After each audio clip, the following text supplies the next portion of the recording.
Você está no canal da comunidade Raízes do Movimento e você está assistindo ou ouvindo essa nova série que nós estamos produzindo para vocês, trazendo aqui apenas os contos dos capítulos do livro Mulheres que Correm com os Lobos. E hoje nós vamos ler juntas o conto do capítulo 3, Farejando os Fatos, o resgate da intuição como iniciação. E o conto se chama Vasalisa. Era uma vez, e não era uma vez, uma jovem mãe que jazia no seu leito de morte com o rosto pálido como as rosas brancas de cera na sacristia da igreja dali de perto. Sua filhinha e seu marido estavam sentados aos pés da sua velha cama de madeira e oravam para que Deus a conduzisse em segurança até o outro mundo. A mãe moribunda chamou Vasalisa e a criança de botas vermelhas e avental branco ajoelhou-se ao lado da mãe. Essa boneca é para você, meu amor, sussurrou a mãe, e da coberta felpuda ela tirou uma bonequinha minúscula que, como a própria Vasalisa, usava botas vermelhas, avental branco, saia preta e colete todo bordado com linha colorida. Estas são as minhas últimas palavras, querida, disse a mãe. Se você se perder ou precisar de ajuda, pergunte à boneca o que fazer. Você receberá ajuda. Guarde sempre a boneca. Não fale a ninguém sobre ela. Dê-lhe de comer quando ela estiver com fome. Essa é a minha promessa de mãe para você. Minha bênção, querida. E com essas palavras, a respiração da mãe mergulhou nas profundezas do seu corpo, onde recolheu sua alma e saiu correndo pelos lábios. E a mãe morreu. A criança e o pai choraram sua morte por muito tempo. No entanto, como o campo arrasado pela guerra, a vida do pai voltou a verdejar por entre os sulcos e ele desposou uma viúva com 2 filhas. Embora a nova madrasta e suas filhas fossem gentis e sorrissem como damas, havia algo de corrosivo por trás dos sorrisos que o pai de Vasalisa não percebia. Realmente, quando as 3 estavam sozinhas com Vasalisa, elas a atormentavam, forçavam-na a lhe servir de criada, mandavam-na cortar lenha para que sua pele delicada se ferisse. Elas a detestavam porque Vasalisa tinha uma doçura que não parecia deste mundo.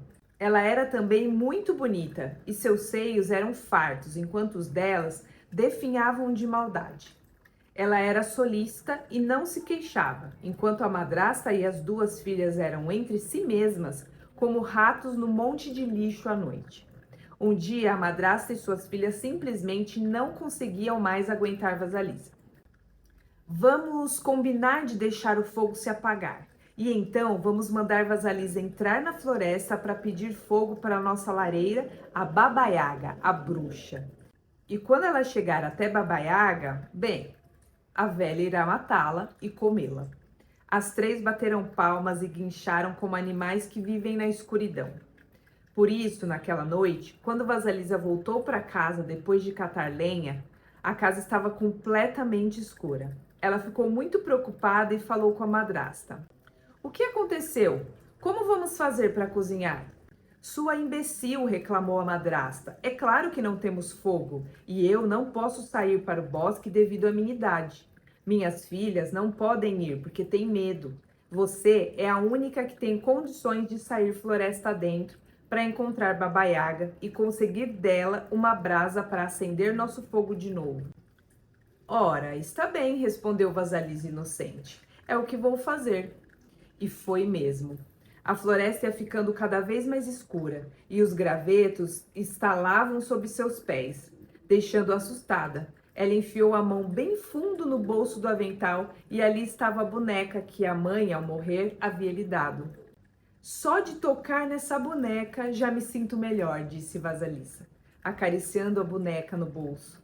A cada bifurcação da estrada, Vasalisa enfiava a mão no bolso e consultava a boneca. Bem, eu devo ir para a esquerda ou para a direita? E a boneca respondia, sim, não, para esse lado ou para aquele lado. E Vasalisa dava à boneca um pouco de pão enquanto ia caminhando, seguindo o que sentia estar emanando da boneca. De repente, um homem de branco, num cavalo branco, passou galopando e o dia nasceu. Mais adiante, um homem de vermelho passou montado num cavalo vermelho e o sol apareceu.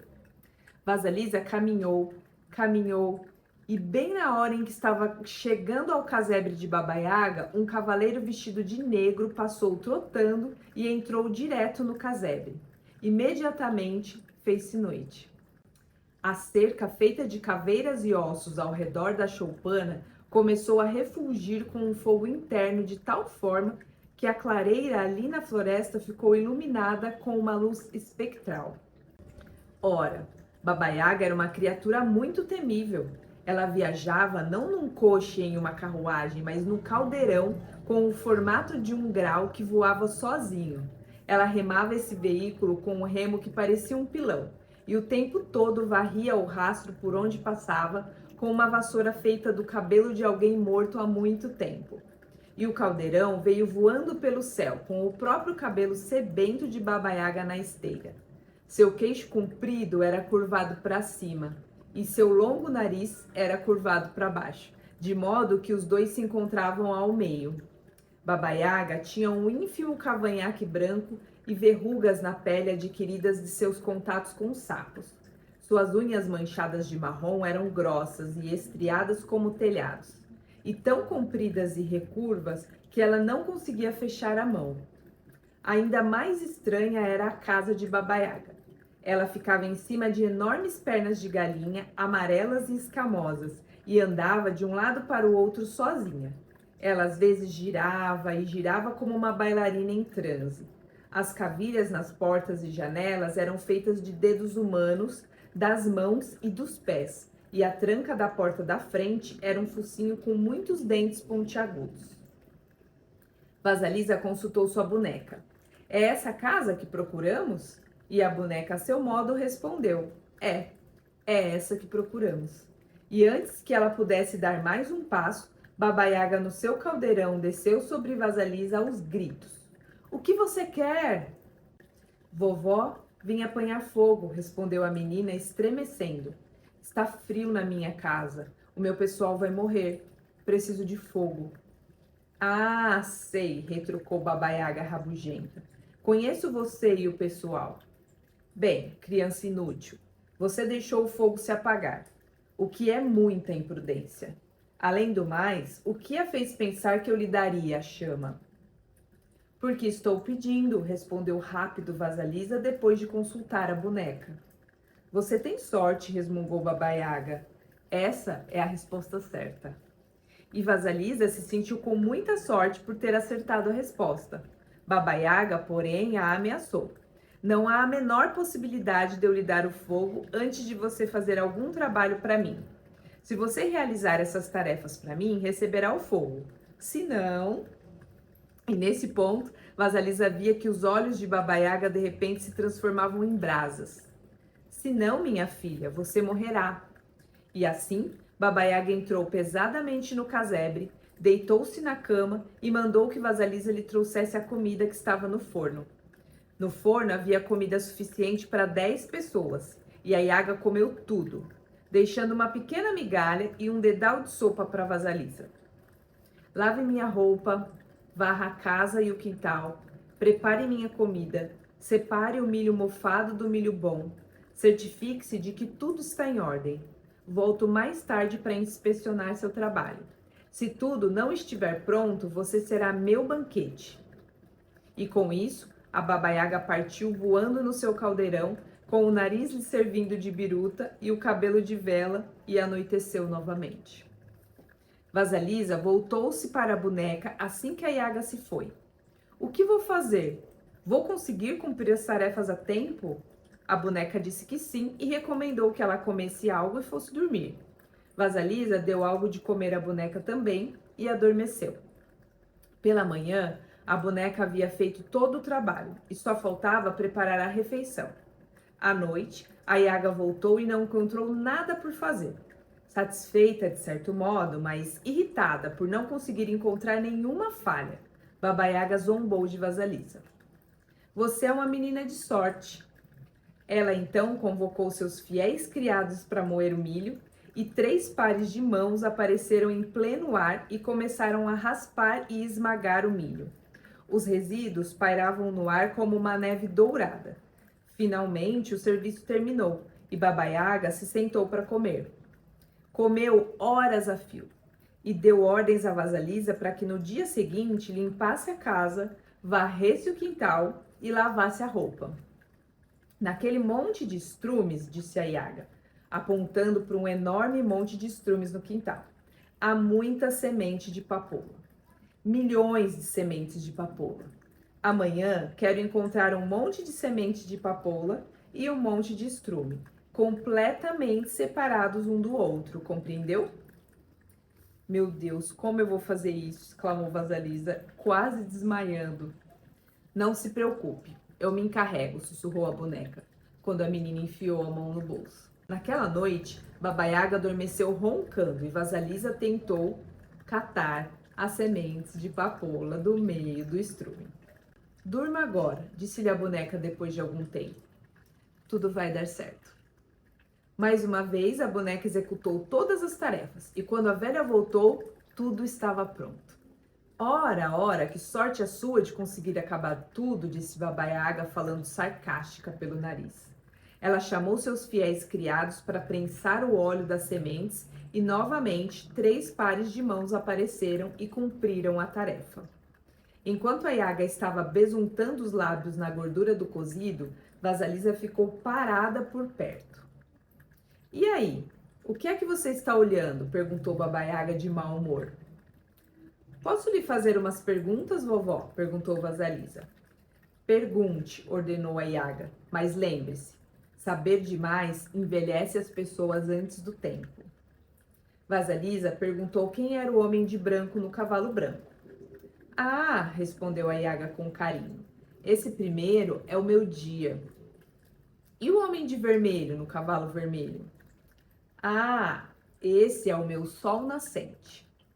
E o homem de negro no cavalo negro? Ah, sim, esse é o terceiro e ele é minha noite. Entendi, disse Vasalisa. Vamos, minha criança, não quer me fazer mais perguntas? Sugeriu a Yaga manhosa. Vasalisa estava a ponto de perguntar sobre os pares de mãos que apareciam e desapareciam, mas a boneca começou a saltar dentro do bolso e, em vez disso, Vasalisa respondeu: Não, vovó. Como a senhora mesma diz, saber demais pode envelhecer a pessoa antes da hora. É, diz a Yaga, inclinando a cabeça como um passarinho. Você é muito ajuizada para sua idade, menina.